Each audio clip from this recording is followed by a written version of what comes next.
Sup, my dudes? Yo, What what up? up, dudes? 2024 in the house. The Yeah, big two man. four. Big 2-4. The big Did 2-4. do you guys stay up until midnight on New Year's Eve? Yes, Do 100%. you? East Coast time. East Coast time. Maybe. East Coast time. We did like involuntarily because our children would not go to Mm-mm. sleep. Like my infant and 3-year-old both were up till approximately 11:15 Yeah, when we no. finally collapsed on the couch. And Yeah. It years was very past, anticlimactic. yeah, dude. Like, yeah, same here. Like, very anticlimactic. Well, we don't make it to midnight ever. In years past, we'll put it on like Italy time or something like that, and like get like bells and we'll like bang on pots at like 7 o'clock They at have like night. little apps too, like not apps, but like YouTube will be like, hey, I want to do like it's like Yeah, 8:15 at Yeah, night. I want to do a ball drop. Go. that's what yeah. we do. Yeah. Yeah. Yeah. This year, my son was in rare form and he decided to throw like a major tantrum at about 6 o'clock that night. And he went to his room for a little timeout session and he fell asleep. And so like we were trying to be quiet, and so we didn't want to like ring bells and bang on pots, right? To like wake him up because he was already like in super grumpy, angry mode. So we like, I got on my phone and literally like put a timer on for like 30 seconds. And me and my daughter were like, hi, or like in whisper mode, like, Happy New Year. And it was like 8 o'clock at night. And then we went to bed. It was, Sounds awesome. yeah, Sounds awesome. it was not that awesome. No. No. Uh Anyways, is today talking about how to party it up? it's Because not, if it is, Stu, I'd recommend we hit stop, record, and I don't think this is gonna be any good advice on how to party it up from us. This is my thought. no, no, but that was by no means a win for me in that column, unless like you call going to sleep at like 8:30 at night on New Year's Eve a win. Which, Hey for man, me I count that that's as kind of like that's a a strong that's win. yeah, that's kind of a win for me. But hey, Oh, we're hey, talking about, go I'll ahead. bring it full circle. Yeah. Um, the Kinetic Man podcast, sponsored by Solo Stove. I did take the Solo Stove out to the driveway at like 8 p.m. and did fireworks, and yet again, it attracted adults out of their houses because nobody else on our street was doing anything fun. Which, by the way, I so where I grew up, like fireworks were a big thing in Texas. Like you Yeah. went out, did fireworks like in the street, cars Yeah. knew like just don't drive fast on New Year's Eve. And like when you come upon a row of fireworks in the middle of the street, just like go around them. Apparently, that's not a thing here in Philadelphia. I know it is downtown. Like fireworks are a thing year round downtown, but out here in the burbs, like I confused every neighbor that drove down our street because we had fireworks in the middle of the street. Like people, people were stopping and backing up and like going, like turning around and like going the other way. And I was like, fair Who's enough. this I own this street crazy right now. man I'm putting the king of the fireworks up? street with fireworks. But we did bring the solo stove out at like 8 p.m. and it was awesome. That is awesome. Dude, one of my favorite purchases this last year. 100%. We say it, but we took it out into the woods, I guess, with my brother, with his family, kids, and to cut down a Charlie Brown Christmas tree. It was awesome. But dude, lit that fire. It's just like it just brings joy, man. I brought some neighbors over the other day. Actually, my I went to my balcony and I can look out and see my neighbor's balconies. So my neighbor had his solo stove out 2 houses down, and then I had mine. So we were having like a solo stove battle to see who could be more popular and attract more. But it was in our backyard, so we weren't attracting anybody. But dude, it's a great tool, great tool. But I will say, and we're gonna talk about this. Stu, you have some things to highlight. What I will say about stuff like the solo stove, for example, is that it was a very, very intentional purchase, and we've talked about it quite a bit, and how to create opportunities and how to be intentional with things like attracting adults, creating honeypots, creating environments where we get together, build community, have amazing conversation, have a lot of fun, and that that has been a huge thing for me this year. Is intentionality has been a significant way that we have that I've changed everything from parenting to the Kinetic Man to building businesses, doing real estate, and it's been a very powerful thing. Yeah, man, for sure. And we started a few new endeavors inside of Kinetic Man. And Stephen, you wanna hit on the manifesto? Yeah, so we are writing every 2 weeks the manifesto, which is the most valuable email in your inbox. It takes between 3 to 5 minutes to read. And one of the ones we sent out at the end of the year, we asked guys to email us in their wins for 2023 as either a dad, a husband, or a friend. And so that's part of what you're going to hear today is people emailing their responses into us to that newsletter. So if you're not getting it, sign up, go to thekineticman.com/newsletter. And then if you are getting it, feel free to smash that reply button anytime when you get one. I read all those emails and reply to all of them. I love reading them. So Smash it. Smash the reply button. I yeah, like that. aggressively do it with kineticism. Kineticism. So yeah, so hey, let's start with reflecting on a few of our own wins, if you don't mind. David, you had mentioned the solo stove. Stephen, you mentioned the solo stove. David, you mentioned just being more focused on intentionality this year. But if you guys, and I'll do the same, but if you guys could reflect on like what's one big win that you each had this year, 2023. Yeah, man. And I don't want it to be this nebulous thing of intentionality, but what I will say is, so one of the things that I've noticed um that we, and there's a number of reasons for it, right? So there's built into the Kinetic Men Mastermind is this framework that we use, the real framework, the real paradigm, right? And real is an acronym. It basically breaks out to reflect. So the R is critical thinking. It's reflecting on a thing, whatever that thing is. Typically, it's a topic that we're diving deep into. And then the E is execute. So you execute, you take action, right? That's the entire idea behind the Kinetic Man is that it's not the potential man. It's not like, hey, let's have kumbaya session, man. It's not hold hands and just share therapy session, man. Those things are all awesome. It's the Kinetic Man. You do something about something, right? You take action, you get into motion. And so the execute part of it is that's what it's all about. And then the A is account. And so you account for it. And then the L is live. Like these things should become part of your life. And the reason why I highlight that is to say my mind now works in the real framework. So, when I'm parenting with my kids, I reflect. Like when I yell at my kid, I lose my mind on my kids all the time, right? Like I'm like, you guys, like you cannot stop. This morning it happened. As soon as I left the room, like we're having a good morning, kind of. We're having a decent morning. My son, my youngest, is such a turd. My middle son comes down and he's poking, right? He knows what Noah's gonna do in the morning. So he's like, "Good morning, Noah." And I'm like, okay. Just But he's poking the testing him. bear. He's testing because he knows that Noah's not gonna, like, Noah's that he's just kind of a turd in the morning, and so he's not gonna respond. And so then I said, okay, Noah, here's the deal. For every minute you don't respond to your brother, that is the amount of time times five that I'm gonna take away from how much time you want to spend on your iPad this afternoon. And he's like, good morning. And he loses his mind crying and says good morning in a terrible way. But my point is I reflect on some of these things instead of just reacting, or if I do react, which I oftentimes do, I'm an emotional guy, I will then step back and reflect on that thing, right? Okay, how could I have been a better dad? Why did I do that? What about me caused me to allow these little curmudgeons to get under my skin and cause me to react a certain way? Like I reflect on these things. And the execute part is then I will take an action, right? Like I will typically with my kids, I'll go apologize. I'll say, hey guys, daddy, I'm trying my best. I'm trying to be a reflection of our Father in heaven, and I'm failing. I'm not him. He's perfect. I'm not. Sorry, I yelled at you guys. You guys did deserve it. Here's where you went wrong. Here's where I went wrong, and we talk about it, right?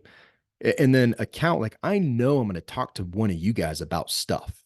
Like it just naturally happens now. And we kind of report, like we self-report, as you call it in the military, when you commit like a security violation or whatever, you self-report like, hey dude, I did this, like I sucked. What are your thoughts? Stu and I had this conversation this morning already about our kids. And then I intend to live it and make apologizing and talking to my kids and all these things a normal part of my battle rhythm, a part of who I am as a dad. And I do that in my relationships with my friends, with my wife, business relationships, all these different things. I go through that process. That has been life changing. And what's even more amazing is I'm now seeing at least two of my kids, my youngest, this is a challenge, but two of my kids are now very quick to apologize genuinely, right? This is a 10-year-old and a 12-year-old.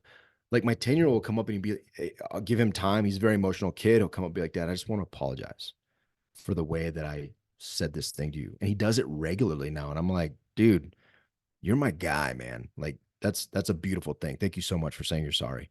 And my point is, it's not just what I've seen in my life and how I feel differently. I don't carry anger around anymore. Like if I'm mad at my kids or my friends or whatever, I engage it, I talk about it, say sorry where I need to say sorry, and then move forward, right? Very intentionally. But there's also the benefit of other people will react to you that way, right? Like I am now seeing the fruit of that investment in a very beautiful way, but it's also making them better human. I don't need my kid to apologize to make me to make me feel good. I want him to be a better human being who can apologize and do the same thing. And so that for me has been really, really, I'm really excited about moving forward. And dude, I'll tell you what, my kids, for me, faith is super important.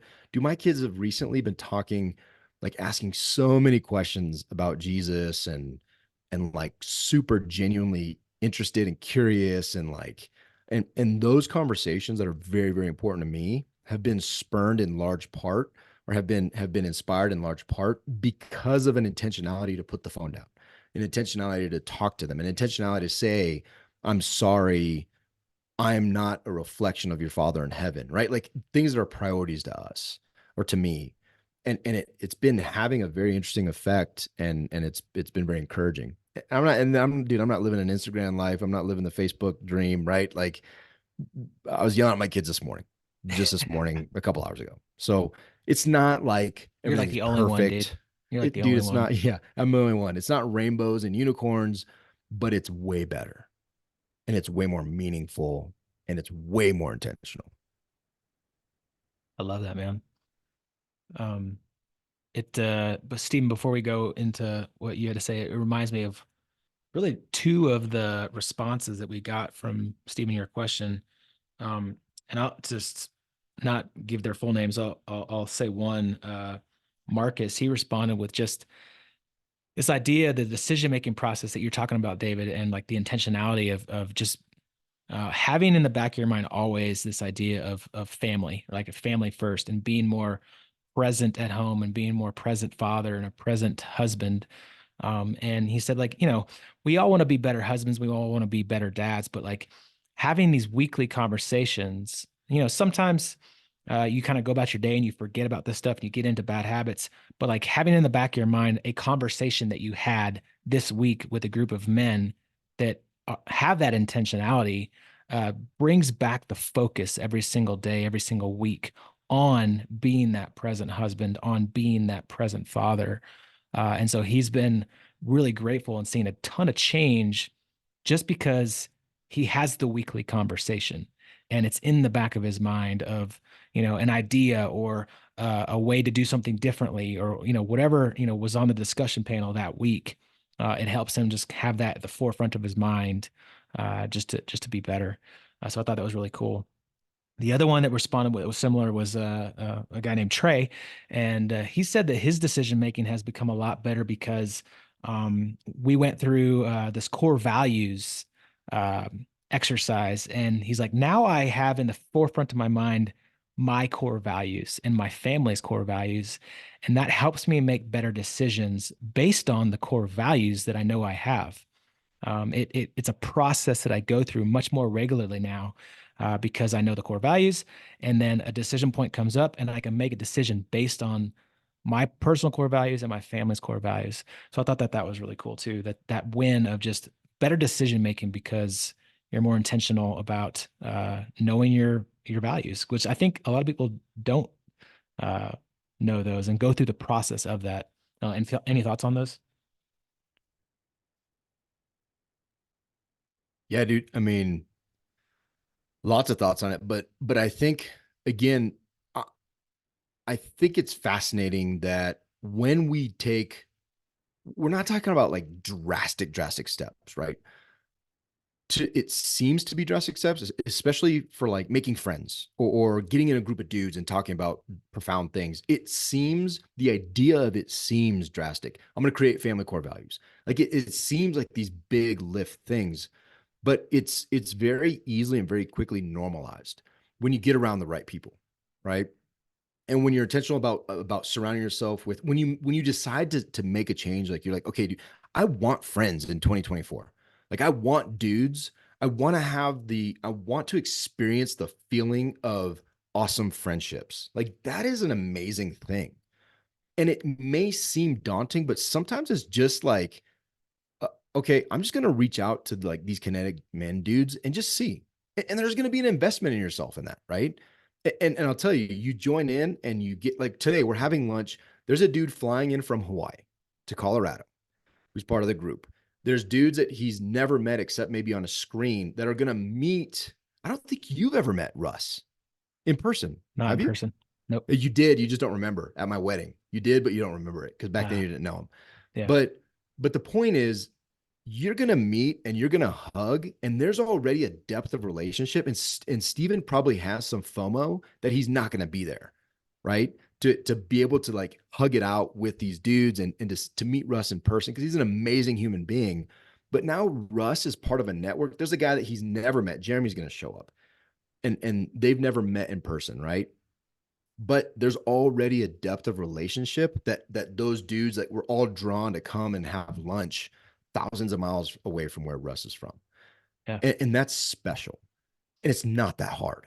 It's not that hard. And when you talk about core values, most of us we just don't even think about it in our household. And that it could have the power to drive decision making processes and reactions and decisions that we're making to do things and move forward and look into the future.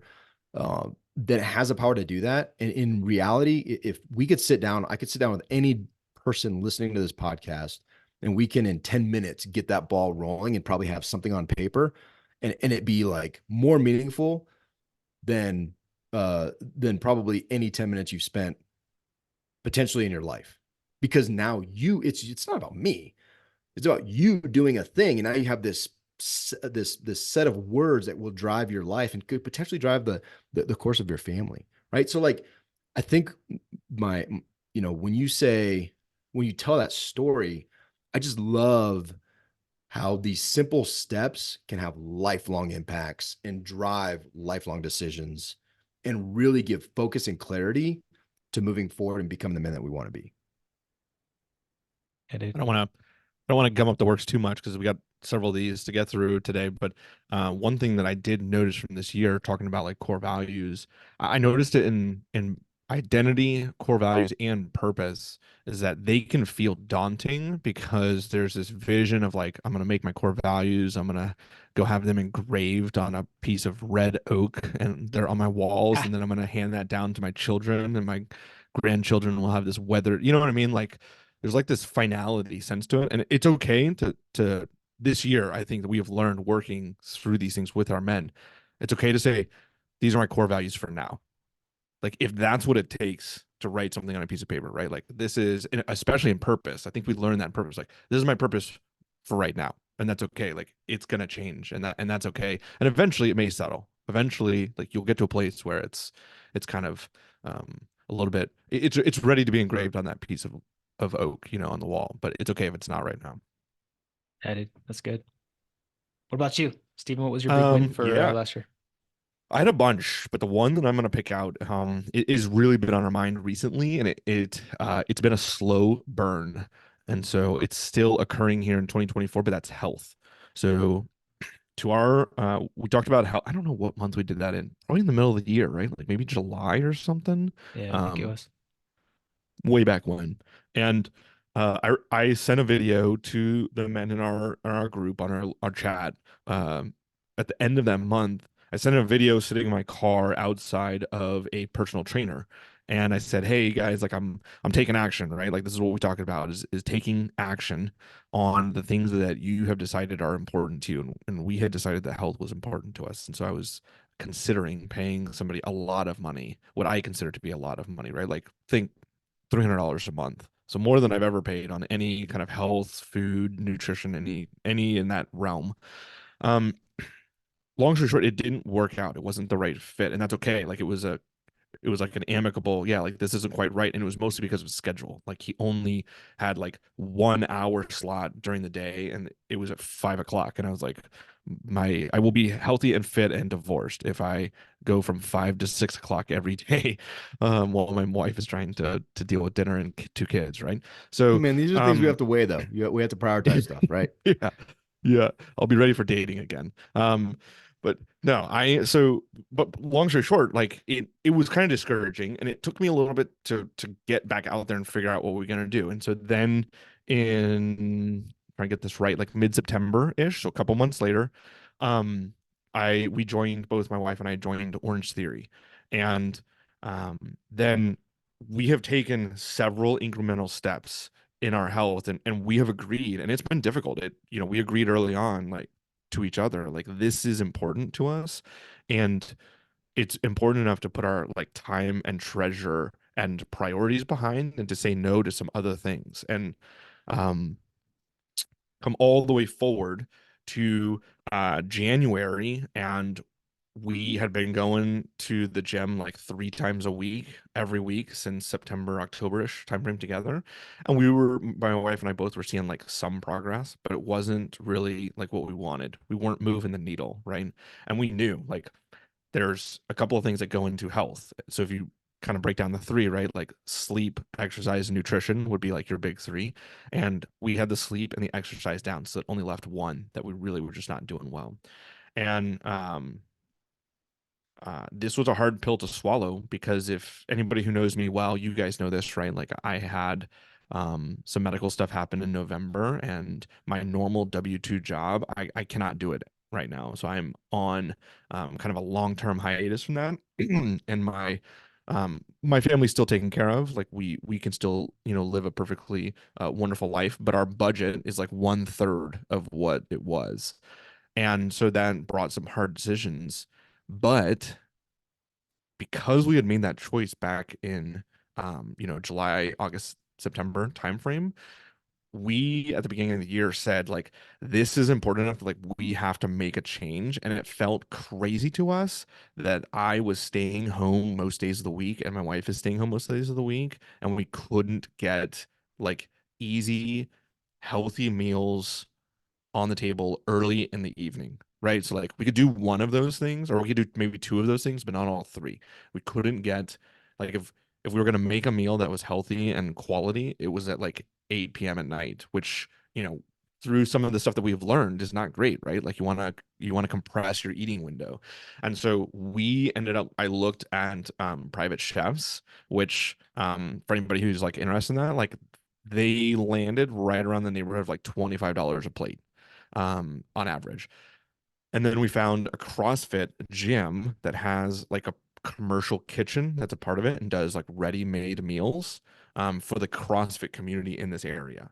And so we decided that um, 5 nights a week, we're going to purchase ready-made, healthy, like high quality ingredient meals. And it works out to be like in the neighborhood of like $12 to $13 a plate or so, which sounds like a lot, especially when, me coming out of the FI community, they have always had the like $2 per meal per person kind of mantra.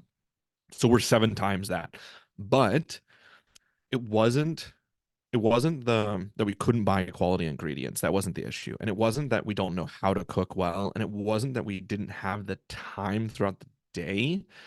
The issue was that with two small kids and our schedules, like my son's gym is at 5:15 to 6:15. So then you come home and like then you're working on putting a quality meal on the table, and it just didn't happen. I took a really hard look at our schedule, and it was like, no, like on average, we almost always go out and get a meal on Wednesday night on our way home because it's the easiest thing and as fastest when we're trying to get kids in bed. And so that was one of our wins, was like, no kidding, taking something, um, and kind of breaking it down taking something like health, breaking it down into all of the components that like we have control over and the things that we have struggled to have control over. Um, Even if people point fingers at me and say like you should be able to control it. You should be able to meal prep on Sunday afternoons. Well, yeah, okay, great. Except that, like we're usually trying to deal with like our explosion of a house that has occurred over the weekend because we had cousins over or whatever, right? Like we had the big family over on Saturday night. And so we just looked at it and we said, we are going to continue to put time and treasure in this area. And with our shrunken budget, that even means cutting out some other things. Um, but, but it's been awesome. Like I have to tell you, like my wife and I both, I think my wife is skeptical and she has been like, this is awesome. Like I can walk in at 5:15, grab a meal out of the fridge, you throw it in a pan on top of the stove, and it's ready in 5 minutes, and we eat. And then I'm like off to putting the kids to bed, and I've had like a healthy, high quality meal, and I'm not snacking and doing other stupid stuff. So that has been our win this year of like the accountability of taking action. I put out some goals there publicly in our private group, and knowing that people were going to ask me about it, Stu, I know that this has been like a big journey for you as well. So, Yeah, sort of the peer pressure of like knowing you were making gains, and I was not. We continued to make some changes. I also, this is so I'll tell you what not to do. So I finally finished the 3 hour Huberman Lab episode on sugar, oh yeah. and I went to our freezer and I threw a ton of stuff away, a ton of stuff, which inevitably led to a small argument but a very good long discussion. But don't go An to your freezer argument and with your spouse or an argument with your yeah, kids? spouse in defense of the kids. uh, But It's but always no, better to it's do been as a good. team. Team buy-in is good Yeah. Yeah. for The house health. problem is there's no amount of buy-in that is going to get my wife to listen to a 3 hour podcast. But it was eye-opening. I have to say, like if you have the time to invest, like I can't recommend the Huberman Lab all the time because they're so long and they are so technical. But I will tell you what, their episode on sugar opened my eyes. It really did. And I mean, like I said, to the point of I took action that afternoon. I was like, we got to get some of this stuff out of the house. So it's been good. Health 2023, it's carrying over into 2024, but that was my win. that's awesome, dude. I love it, man. Yeah, I've been on a health journey myself for sure. I hired a coach. I hired a guy named Alex Racy. He's uh, special forces, Delta Force Army guy for 25 years, and he's a human performance coach. And we dug in, man. He changed a lot of things for me. My nutrition has changed tremendously. You know, my workout habits. I'm going to the gym and actually like getting under a squat rack and doing like, hang cleans and power cleans and deadlifts and stuff like that I used to do like in college baseball, but haven't done it since. Which it's been awesome, man. And that's been a win for sure. And I'm still on that journey and still learning. And I'm excited about it because I have seen some tremendous gains in it. The one for me that I wanted to just hit on, we had a podcast guest last year that said something that has just been ingrained in me from ever since he said it, and really changed the way I look at this one subject of faith. He said that might not be able to quote it correctly, but like he said, more people are more worried about where we're going to send our kids to college than where our kids are going to end up in eternity. And that like kind of like hit me, like because we're all about like, education and teaching and like, helping our kids. But like I wasn't doing a very good job of teaching my kids about our faith, about Jesus. And I took a look at like what our habits are and what we do on a regular basis and tried to make Sundays more of a Sabbath. And like we started going to church every single Sunday, and we started doing like Bible study with our kids. We use this app called the Parent Queue, and it gives like a little video that the kids love, and then it gives us like questions to ask and Bible verses. And my daughter like got really into it. She started kind of memorizing some verses and asking a lot of questions. And we just had some like really really great conversations this last year, and she started hinting at this idea of getting baptized, um, all on her. Like it wasn't us just like, hey, when are you gonna get baptized? When are you get baptized? And in our faith, in the Christian faith, like it's not like the baby baptism when like you don't have a choice in that. It's when you understand, your relationship with Jesus and you make the decision to commit to that.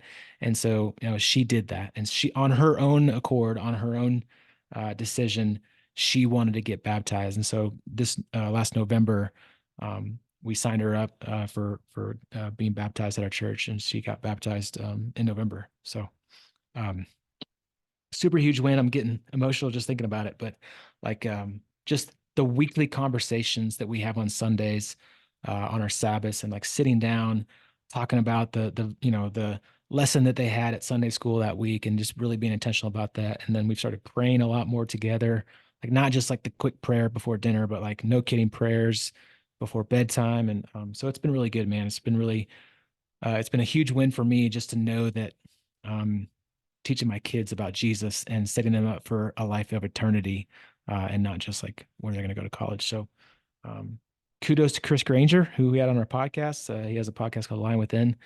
He said that, and it was life changing, impactful for me. I love that, dude. Yeah, and I think there's a it also reminds me, part of, I think, intentionality is just asking questions, asking harder questions of ourselves, of others, right? Like being willing to critically think and have a conversation. And to me, you know, the idea of asking, what do I want for my kids from an eternal perspective? Like that's a pretty deep, profound question, but it also is not that hard to answer. And I guess, if I say this from a perspective of faith, right? So like for me, the context of faith makes the question, it grounds the question and enables the answer to be relatively easy to come by. And then the difficult part is okay, let me action that, right? And that's not even that difficult either, right? It's, one of the things that you and I discussed is praying with our kids more regular. Like I like to pray over my kids at night, and I say things in the prayer like, Lord, thank you so much for these, for letting me be these kids' dad, and thank you so much that I could love them so much. Like there's things that I say to build them up, but also in the context of prayer, and pray over them and pray for the next day and all that good stuff. And if I can't speak from a non-faith perspective, because that's not who I am, so I don't presume to. But I imagine if you asked a question and you're not necessarily coming from a place of faith, you can also frame it in a way like, what do I want long term for my kids? And what does that look like today? Right. And what does that change about who I am? And so I think the asking the hard questions and then doing it with a group, like, when there are certain things that have come just from conversation with you guys, like praying every night with my kids. That wasn't just like man, this is something I want to do. Like that was a number of conversations. And I was like, oh, I want to do this now because, Matt does this and Stu does this and Steven does, like, and how does this look in my life? So there's a lot of power in all these things to drive us towards change that we do in, church language, fellowship, but fellowship, just dudes hanging out and having deep conversations and being willing to live a more than life than we currently are. And a lot of times that's generated, and that the catalyst behind that is a question, right? Is a question. Like, why do I want to lose weight? Okay, I don't want to be fat. Okay, that's simple. Cool. All right. I don't want to have a heart attack. All right, sweet. Awesome. We know a guy that we know and love. He's like, I want to walk my kid down. And it's very, to me, it's kind of cliche, but oh, I want to walk my daughter down the aisle. Like that literally was the thing that drove our buddy to take action and get healthy, right? That was the motivation for him. For me, that's never really been like, that's always like, I even just said it. I was like, oh, it's cliche. It's not cliche to some people, right? To some people, No. like that is the catalyst to drive action. So, dude, if you're with a group of dudes that are asking these harder questions, you want more out of life and to be better, like that's what can happen. And that's why I'm excited about you reading some of these like, no kidding, real stories from dudes, because they didn't. Here's the thing. Here's the kicker. These things were not part of their live in their reality in their life until they took action to join a group of dudes to be different and to be better, right? And that's the power of it. It's not just, oh, I want to just join this mastermind. This is great. A lot of fun, whatever. There's an aspect of that. It's no, I want to be better. How do I do that? And a group of dudes pushes guys to make, significant changes in their life, which is amazing and can be super powerful. Yeah, dude. Well, the individual you were speaking about, his response was exactly that. Al, he lost 30 pounds this year. He lost 30 pounds in 2023. He adopted a plant-based diet. He's exercising daily. And like his view of health, similar to Stephen, like has completely changed and has made it a priority in his life. And he also said that he has really taken a look and changed his idea towards giving, and he and his family completely changed their giving strategy, and they're giving way more to charities and donations. So that's been really cool to see that mindset change. Another health change from an individual who replied is Matt, and he realized that his alcohol drinking was having a major impact on his health, and so he decided to just cold turkey stop drinking last year, and has had a major impact on his sleep, his health, his attitude, his energy, the way he shows up every morning for his family and for his kids. And so I thought that was really cool. We've had conversations with this individual, and it actually encouraged me to stop that as well. And so like I've stopped drinking alcohol, and I absolutely see a difference, man. Like it's been really helpful. Like for my sleep specifically, I'm sleeping way better. I got the Aura ring and track my sleep, and that was a part of going through the health coaching with Alex, and monitoring that. And so I think alcohol, not for everybody, but anyone who potentially could see a change and impact in that could be worth looking at. So huge health benefit in a decision that one of our other members made. I actually started drinking more. Like I Did tried you? to Oh, double my consumption. Yeah. Yeah, it's been great. I mean, how that goes. Been great, man. Gaining weight like a champ, sleeping terribly. It's awesome. Yeah, I good. I think you guys knew this. I did in 2023. I decided to do to limit my alcohol, and for me it was I was curious. I was curious what the change would be because going back to that health thing, I wanted to lose some weight, but also it became a discipline thing for me. So I decided I wasn't ready to cut just cold turkey, but I did realize that casually, informally, just with family, going to breweries, like always social and usually just with our family because we do a lot together. We're pretty close. That, like I would find myself maybe 4 or 5 nights having a drink and throughout a week. And so I told myself that I could have a drink 1 day per month, so 12 drinks throughout the year. And I did do that. I accomplished it. And pretty quickly, mid-year or so, June or July, it was more about just like, hey, I want to prove to myself that I can do this. Um, which it was awesome, and it definitely did kind of reset. It was a really nice hard reset on my approach to allowing alcohol in my life. Like I'm not cutting it out completely, but it definitely has been put back in a different place for me. That's good, man. And I want to make note, like the Kinetic Man isn't about like not drinking alcohol, but we are about being healthy, right? And making good health decisions. Just depending on like how that impacts you. So, good thought there for sure. But Um, again, it's yeah, also, I mean, what we are 100% about is just asking questions of why we do what we do, right? yeah, And does it serve us? And that's everything. That's faith, giving, that's finances, that's family, that's intimacy, friend. Like it's all the things we talk about.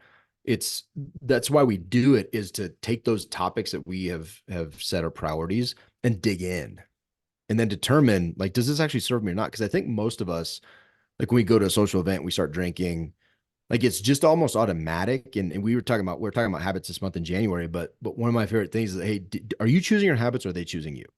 Right? Like which one is it? And just taking a simple assessment is step one. And then you can, like, dude, it says a lot. Like I don't even know why I watch YouTube for 19 hours a day. Like it might be wasteful. I don't know. Like it just being able to, like, no kidding, look at, quantify, and then qualify these things that we do or don't do. and then do something about it. Right. So like the drinking thing, like I'm not nearly as passionate. You and I talked about it. I'm not nearly as passionate about it, but I have also noticed like I rarely drink now. I used to come home and have a drink or two a night, a couple years back. And I thought about it. I'm like, why? I don't even like, why am I doing this? It's become a habit. It's become a Yeah. habit. It's that simple. It became a habit. And then the habit it truly wasn't serving me. And so then I just stopped and I don't miss it. Like there's no, I don't judge it either. And I won't not have a beer with somebody or whatever. But again, it's just the intentionality of it, right? It's just like, okay, why am I doing it? Do I like it? Yep. Nope. Okay, cool. Moving on. Do something about it. Speaking of habits, one of our members responded with a habit that he built this last year. Tim wanted to just have more an impact in his relationship with his spouse, and we had done the love language quiz, and he knew that the love languages for his spouse was gifts. And so every Saturday, he would we did Atomic Habits last year, and we talked about habit stacking. So he started creating this habit stack of taking his dog to go walk along the beach every Saturday morning, and on the way back, he would stop at a Starbucks and get a coffee and bring it to his spouse, right? And that weekend habit of habit stacking, dog walking with a coffee for his wife and bringing it back. Um, like we have a WhatsApp group, and like literally every single Saturday for like, I don't know, was it like 8 months? He would send a picture of a Starbucks coffee cup with his dog in the background. And like that was it. And so like that habit of sending the picture, that accountability, right, to our WhatsApp group of posting a picture of a coffee cup with his dog every Saturday has now stuck because we don't get those pictures anymore. And he truly said that just that simple little thing has changed his relationship for the positive with his spouse. You know what I think is so cool about that is the pictures, like you said, it was like 8 months or so, maybe not that long, right? Somewhere in the middle of the year, the picture stopped, and Yeah, I made the very logical, humble decide, assumption that that was because he had stopped doing it, and actually just recently he made an offhand comment that he stopped posting the pictures because the action that he wanted to become a habit had become a habit. And yeah, so he's still doing it. He just stopped posting the pictures because now it was part of life. And I thought that was so cool. yeah. Super cool, man. Um, Another one that we got, and we'll try to wrap it up. Here's a few more that I think are pretty powerful. James gave us quite a few, and you might have heard some of these before because he's actually been on the podcast and talked about this. But um, James's father left, his biological father left when he was 5 years old, and he had no relationship with him. And through conversations within the mastermind, um, he decided to write a letter to his father. He actually wrote a letter to his grandma, which then his grandma somehow or another got it to his dad because he didn't even know where his dad was. And through a span of events, he received a letter back from his dad, and that started a conversation. And that conversation continues on now. He's had phone calls with his dad now, and he says it's still awkward, but it's the beginning of a relationship that he didn't have for 30 plus years. And I can relate to that. My dad and mom divorced when I was young, and I had a relationship with my dad. I didn't see him as much, on an everyday occasion, but like that was really powerful to me to like realize that just some conversations through our group spurned just sending a letter and then causing him to like rekindle a relationship with his father. Yeah, and I don't want to just brush over. I mean, imagine if you will being in that scenario, right? And you can plug in whatever, maybe it's not your dad, but an estranged relationship or potentially a relationship that just should exist that doesn't, right? And just imagine that and the level of courage and um, friction that you have to overcome in order to take a step to do something about that, right? That didn't happen for years. And I'll tell you, the conversation that led to the action also was absolutely a fascinating conversation that changed my perspective on so many things because a dude in the group asked James a question and it changed everything, right? And what it really was is he said, "Hey, have you ever put yourself in that man's shoes?" And the stuff that came out from that conversation, obviously we're not going to share that, but it was all of us in the room. Like you could have heard a digital pin drop in that call. Like everybody was just like, wow, okay. And it completely reframed the conversation. And then that led to, where he is today. And again, it's not, and if you ask James, he's like, dude, it's not like, again, it's not rainbows and unicorns, right? Like it's not like you wrote a letter and they're like, Dad, son, I love you. And they're running through a field and they're jumping and embracing and Yeah. 30 years of no relationship is resolved in that moment. That's not reality. It's not what happened.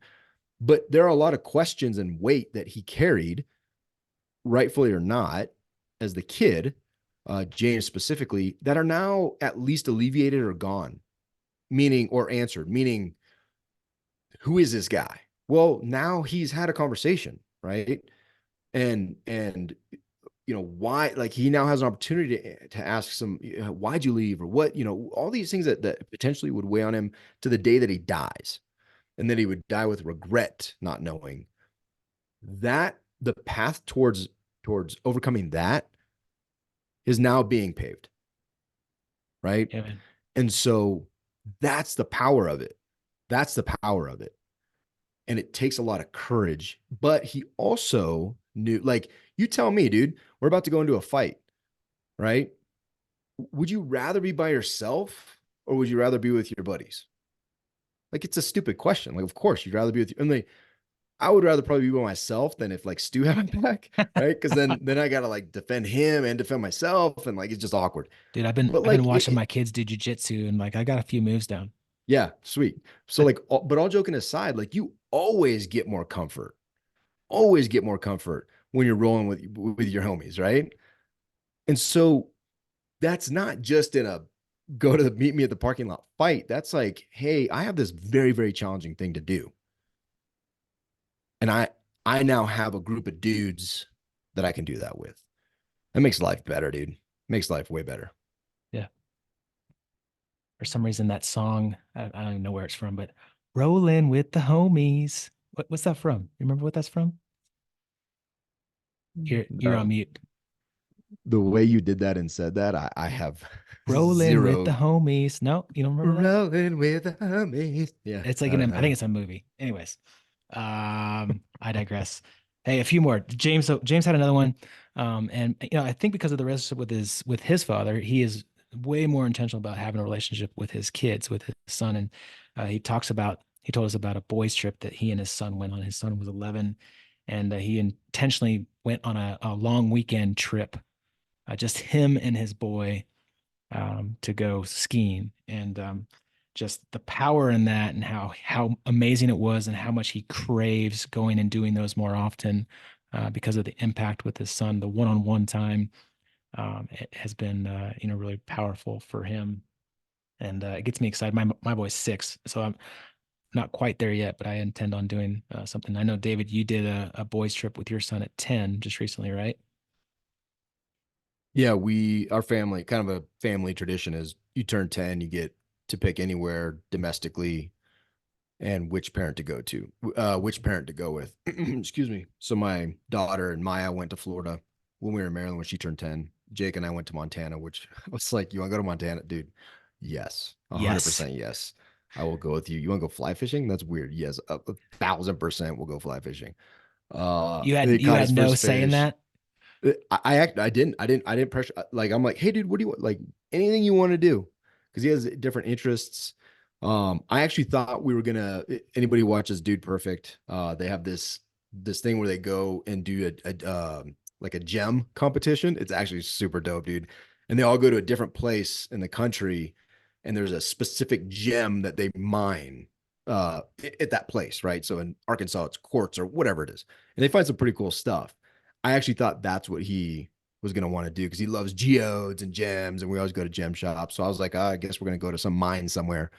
And then he's like, no, dude, I want to go fly fishing Montana and hang out with you, Dad, at Yellowstone. I was like, yeah, Don't but don't easy. mind the fly fishing videos that Stu left running every night for the last 10 years in his bedroom. Yeah, that's right. Just Yeah, yeah, no, there's a slight amount subliminal of washing, and I Brainwashing. mean there are certain intel things we learned in 20 years of military to like to kind of frame thinking. So there may have been some of that too, but yeah, and then Noah, in 3 years or 2 years, a little over 2 years, he'll get to decide where he wants to go, and if he wants to go with me or his mom.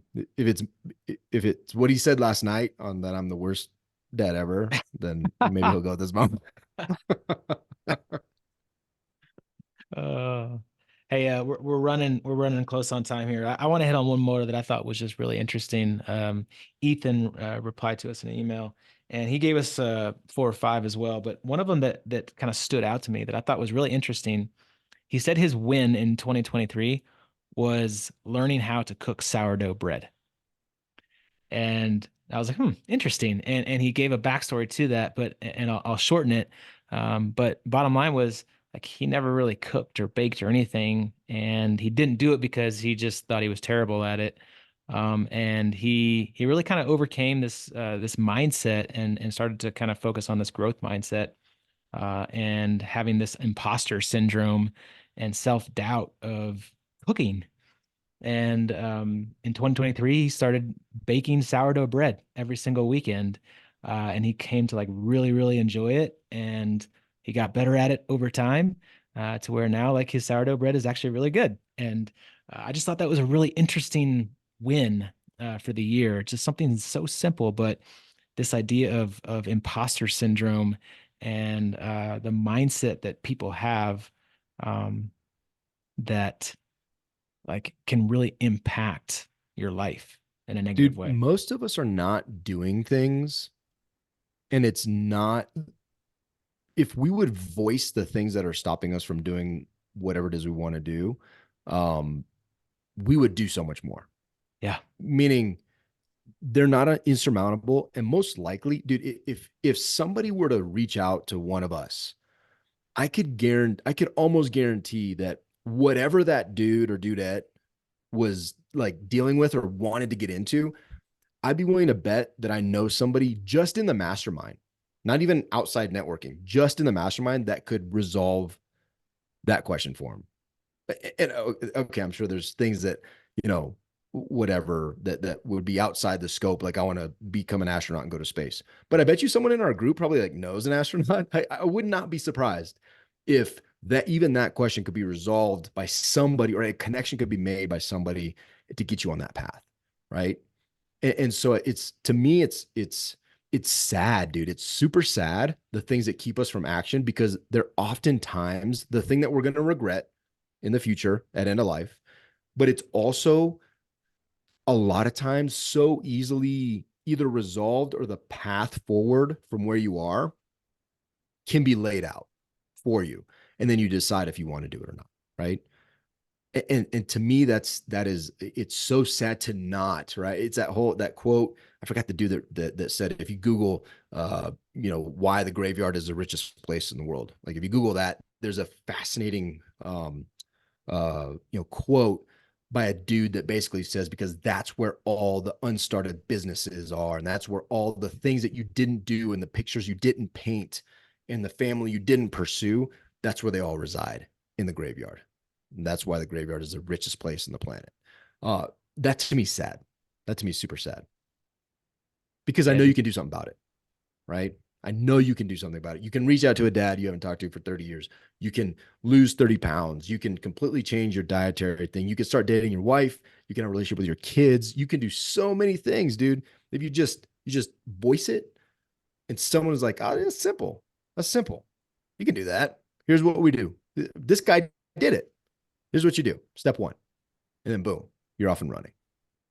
There's a quote that is gonna, I always chuckle when I bring this up, because I don't aspire to be like Mark Zuckerberg in basically any area of my life, but there's a quote that he has that's really fantastic. And it is that your ability to keep doing interesting things is directly connected to your willingness to be embarrassed. And that quote came from an interview he did, I believe, with Lex Friedman on his podcast, where he's talking about learning jujitsu from zero, from square zero as an adult, and then signing up for his first jujitsu competition that was public. And he knew that it was going to make newspapers. Like he knew going in that he could, one, get dominated, and two, no matter what happened, it was going to be extremely public. And I love that quote because I think it's so true that we don't tend to learn very many things as adults, and I think that that's why. I think that a lot of us have a hard time getting over the idea of being embarrassed because it doesn't match the identity, the projection that we have of ourselves by this point because we've been successful in our, other areas of life. Yeah, dude, that's so good, man. Hey, I want to end on just a recent conversation, David, you and I had that had been primed by another one of our friends that you also had a conversation with recently, and it's just this idea of regret. You've hit on it a few times in this episode of regret, and we had Jordan Grummett on our podcast just recently. He wrote a book called Taking Stock, and he's a hospice doctor, and he talks a lot about the regrets of the dying. And it's been really at the top of mind for me lately, and I know it has for you. Could you just kind of hint on and talk about just this idea of regret and what we can do about it? Yeah, it was so I had a conversation with a dude that was on our podcast, Matt Madsen, who's a phenomenal human being. If you don't know him, figure out how to connect with him. He does this. He's a big on Facebook. Is creating effectively a global community, faith community, and he's just a phenomenal human being. But I was sitting down with coffee with him, and he was like, "Dude, what, like, just what do you do? Like, what do you do? And what is kinetic? Like, what? Just tell me. Like, if you had to tell me, it's gray." Like, he was challenging me, and I said, "Dude, I think the bottom line, and this is fresh off the hills, as you mentioned, reading the book and having Doc G on the podcast, and all these different things that we focus on. We specifically, the three of us, started this group, and as I started thinking about why do we start this group, I started thinking about the story.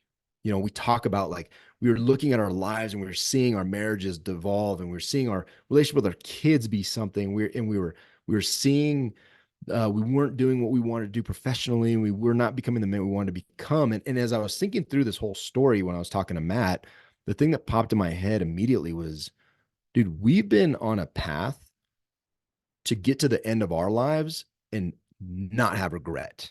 Like, that is the key. The key is the regret piece. And it's not living in fear of a thing. It's not a negative connotation like, oh, I don't want to be, I'm afraid to come to end of life with this thing. It's not that. It's, I want to come to end of life fully. I tell my kids all the time, like, when I turn my body in, like, dude, the thing's gonna be scraped up, beat up. I can hardly walk. It's gonna be limping in, running out of gas when I get to heaven, right? Like, that's the goal. That's the goal, to be mentally, physically, and spiritually in a place that I, like, gave everything I have, and there is no regret. And so, what do you do about that today? Right? What do you do about that right now? Because there's so many things that get, like, so many things. Like, even if I think about who do I want to say something to today that I don't want to hold it back. I want to tell my friend, I want to tell this guy, I love you, dude. But okay, well, like today, I'm gonna go tell Russ and be like, dude, I'm so happy you're here. So happy you're here. I love you. Give him a big hug. Can't wait to do that in about 30 minutes. And so there are things that we do. There's things we can do with intentionality that will drive towards an eventuality of no regret, right? Or at least minimizing the regret in our lives. And that's why we do what we do, because we can. And what's so powerful about it is we know that today, right now, I can take actions right now that will make that future me not have regrets. I won't look back and be like, man, I wish I would have taken the opportunity to tell Stu and Steven I love them. Like, I wish I would have done that. I wish I would have had a podcast. I wish I would have. No, dude, just do it. Just do it. Why not? It's not that hard. Stuart, Steven, I love you guys. You mean so much to me. I say that 100% genuinely. And dude, it was not that hard. And is there maybe there's a chance of embarrassment or whatever? Get over that junk, dude. Like Zuckerberg, like it's gonna make the news that dude, you're in the ring, man. Like so invite the person in the media to come roll with you and choke them out. Like whatever, dude. Like, you know what I mean? Like you're doing something. Like who cares what other people think? I will not live a life that when I get to the end of it, that I'm regretful, that I'm embarrassed that I dance with my kids and I kiss them and I roll the window down and I drop them off. I'm like, I love you. I love you. And all their high school kids are looking at the car like, who is that guy? I don't give a rip, right? I don't give a rip because those are the things in the future that my kids are going to be like, dude, my dad is such a freaking goofball and he loves me. He loves me. And my friends are gonna like my wife told me something very special the other day. She's like, dude, we were talking through some things and the downside of me and my friendship methods, but she said, I can't think of a person, and I'm not saying this to toot my horn, like it made me emotional. She's like, I can't think of a better friend than you. Like not for her, but for other friends. And to be completely transparent, she's like, the downside of that is like you have high expectations, your friends to call you back and this and that. Like that's what we were talking about. It wasn't a positive conversation necessarily. It was a growth conversation. But she said, but I can't think of anybody that another dude would want to spend time with. And I was like, oh, okay. But that's the dude I want to be. When I die, I want my friends to be there and be like, dude, I love this guy. You know why? Because he loved me, right? And there's no regret in that. There's no regret in that. And so is that possible? 100%, dude. 100%. 100%. But what's more likely is that a lot of dudes are going to die with regret and they're not going to have the friendships that they wanted. They're not going to have the relationships that they wanted. And I personally, the kinetic man, I want to see that message get out because I don't want dudes to have that. It doesn't affect me, right? It doesn't affect me if some dude that I don't know dies lonely. But the idea that we could do something about it, that impacts me. And that's what makes it powerful. And so we're regret avoidance specialists, dude. Like that's what we do. That's what we do. That's a new term that just came to mind. I love it. Yeah. You said you were gonna turn your body in, beat up and done. So we got like 18 months, 2 years. Dude, I hope. Right? I hope. It's already beat up and hurting. But it's, it's like even Stu and I were talking about like we're both jonesing to get up to the mountains and snowboard. Like I love snowboarding and I potentially I'm happy to go by myself, but the idea of thinking of doing that with some buddies is just very different, right? It just is very different that I can share that life and that passion, that laughter, the stupidity of us like taking pictures and videos and all that stuff. The fact that I have my dudes that I can do that with, like it changes everything. It changes everything. It's more than just your family. I'm not saying family's not top priority, but dude, like your friends are the family you choose. It's like do that, right? Do that. Amen. Speaking of snowboarding, you guys, 25th, right? January. If you're in the Denver area, go to Yep. thekineticman.com. There's a banner at the top of the website that has uh, a button. You can click that, put your email in there, and then you'll find out whenever the guys are going on one of the Thursday meetups. So if you're in Denver, join a tribe of guys going skiing. Or just in Colorado in general, or just anywhere. If you want to fly in, we would love you to fly in and It's true. come snowboarding with us at Come Keystone. hang out. Come hang out. Just come out, hang out for the day. If you own your own private jet, just fly in for the day, hang out with us, No. Kick give us it. a kick it. We'll give you a few tips, on And then let us life. fly in your airplane. Let us fly in your airplane. Fly us around. We'll be friends.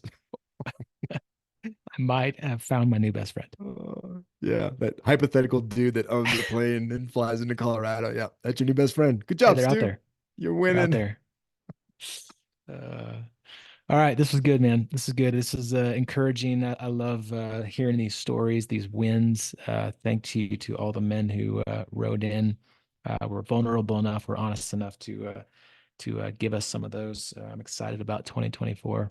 I'm excited about hearing more of these wins, not only for ourselves, but for the Kinetic Men. Any last minute thoughts, my dudes?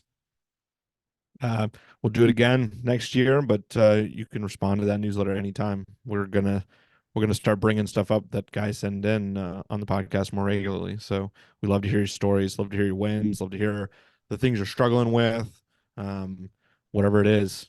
We love reading those emails of the tribe around the world. Love it. Men, take action, uncommon action, live with no regret. Giddy up. See you. Amen. See you. Maya, Jake, Noah, I love you. Collins and Wells, I love you.